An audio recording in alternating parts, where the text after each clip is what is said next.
Right then, welcome to part 4 of this Honda CT build.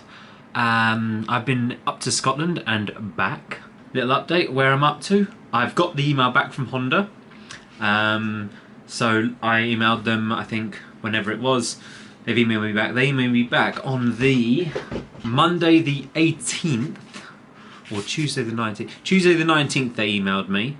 And they emailed back telling me that I have a 1981 Cub, which was manufactured or registered in September, 1981. So that's what I've got, a 1981 Honda CT110. Very nice, because that also means that it is over 40 years old, and that means I can skip a lot of paperwork for importing the bike. So I will continue to run down that paperwork, and hopefully we'll see if I get a reg out of that. Now, when I bought the bike, the previous owner did buy the mounting brackets. So in here, I have the switch, which was missing because he had that, or he found it in his workshop. So I've got that kill switch that was missing. There we are, the kill switch. And then I've also got all the little ball bearings for it. It's also got, and this is the mounting kit. So this is the bracket. Oh, I've also got some very nice looking fuses he's given me. The actual original, actually that's really cool actually. Fuses. And I've actually got the mounting bracket, which is the converter plate, which moves, I think that's for the foot pegs, so you don't actually need to use them. Apparently you don't need to use the foot pegs, but I will see how it is. And then this is all to convert the bike over to a Lifan engine, which is what I think I'm gonna do. Let's face it, it's a 40-year-old bike. That engine will need looking at no matter what I do with it. So I can harvest one of my other Cubs. Sorry, but I'm gonna have to harvest the Cub and put this lovely conversion plate on. So I guess I should start by taking an engine out of a Cub.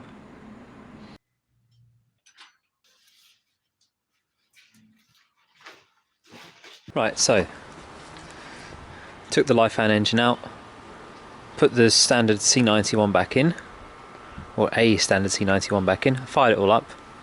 That all works fine. Just need to get a new air filter for it. It's coming in the post. I'll change the air on it. And then this bike's done, and I'm not going to rob any more bits off of it because I've taken the engine but replaced the engine, so that'll still be a complete bike. Moving on to this one. So what do I need to do now? I've just been looking at like looms and stuff, seeing what looms need to be done with the so I've managed to find a turn signal relay. I've taken the old one out, so that's the old one there, and I've put a new one in. Well, I put a 12 volt version in, so whether or not that's right or not, find out.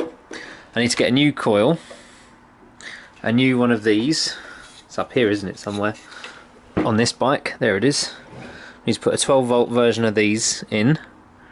Is that a condenser?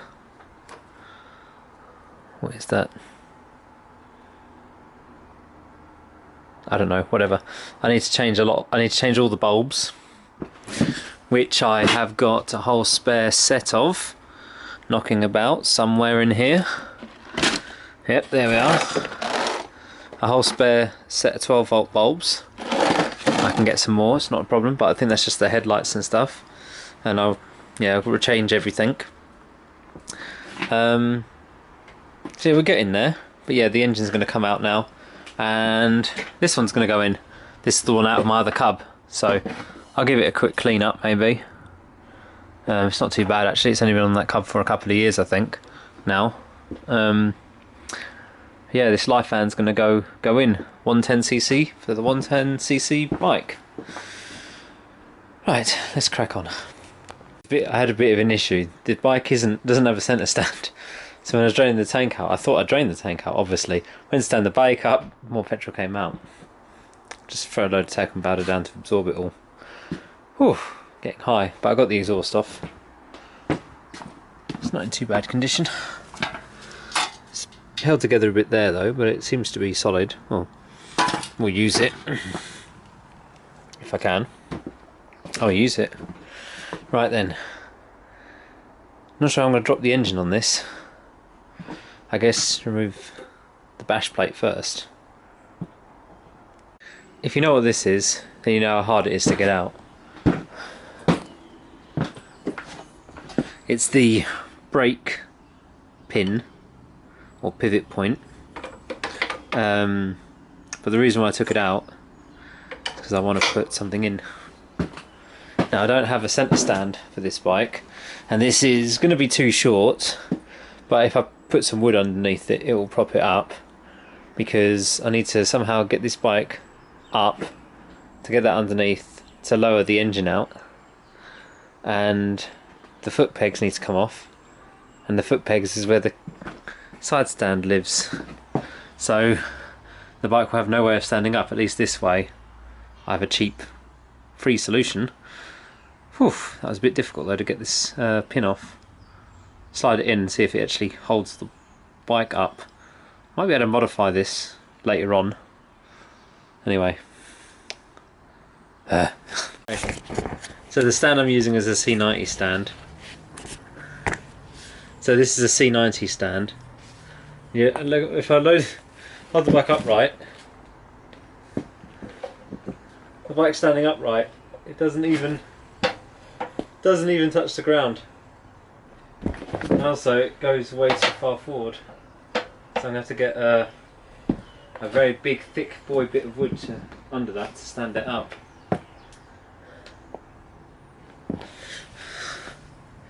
Whew.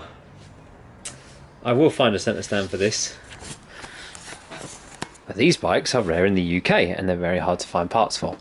Because that doesn't work, just chopped up some wood. I don't know, just make a quick stand and get a spirit level on it, but I've got a nice little frame now.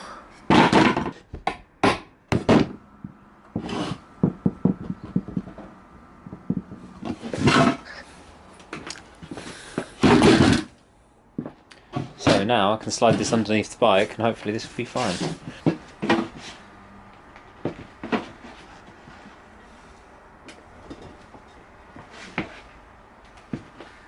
Okay, now what?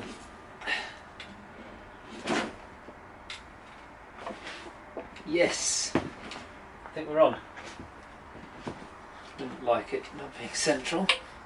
Okay, I think we're on though.